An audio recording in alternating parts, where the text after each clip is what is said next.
without exception, all countries in Europe are engaged in significant reform of their health systems. And reform, of course, means that we have to ask ourselves the question, what could we do better? What could we do differently? And for that, of course, we need evidence, we need data, because the health systems and health is simply too important to fail. We cannot afford that.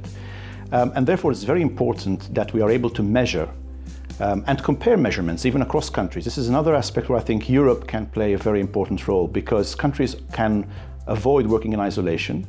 The fact that we're all facing common challenges but in different health systems actually is a strength, not a weakness, because we can actually compare and contrast different approaches. And I think we should maximize how we use that richness.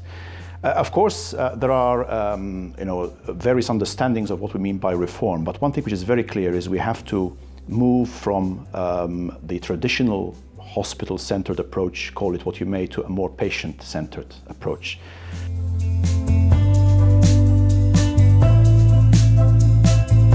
There's a lot of enthusiasm about including patient reporting in general. There's also enthusiasm around moving from activity measures to outcome measures.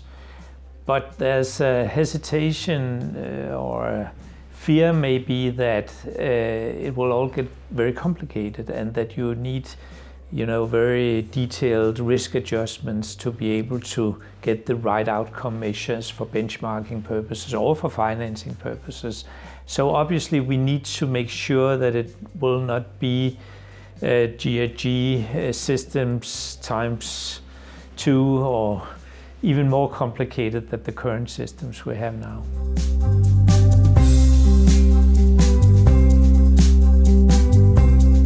Sur les bases de données, il y a plusieurs sujets.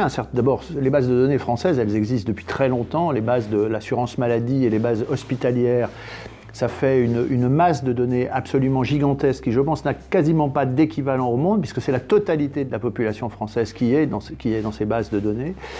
Après, il y a des questions de sécurité, de sécuriser les données elles-mêmes, c'est-à-dire qu'elles ne puissent pas se disperser n'importe comment. Il y a des textes législatifs qui ont modifié les règles l'année dernière et qui ouvrent les possibilités d'accès à ces bases de données plus qu'auparavant par les industriels.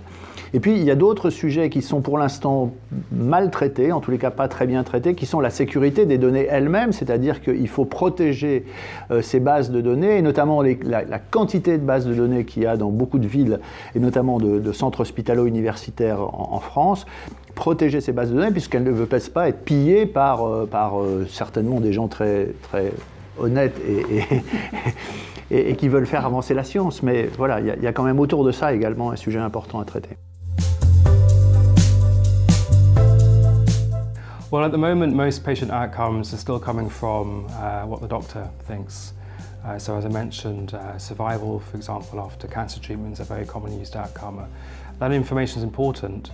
What we've realised is that we need to start collecting a broader set of outcomes, and in particular, outcomes that patient, him or herself, reports. So for example, some interesting studies showing survival after prostate cancer treatment doesn't vary very much across different hospitals. But if you ask a patient about how they're functioning, sexual function and urinary incontinence, for example, then those kind of outcomes, which could only be reported by the patient, vary hugely across hospitals. So unless we start asking patients directly themselves how the treatment's gone for them, we'll have very little idea about how well medicine's working or not.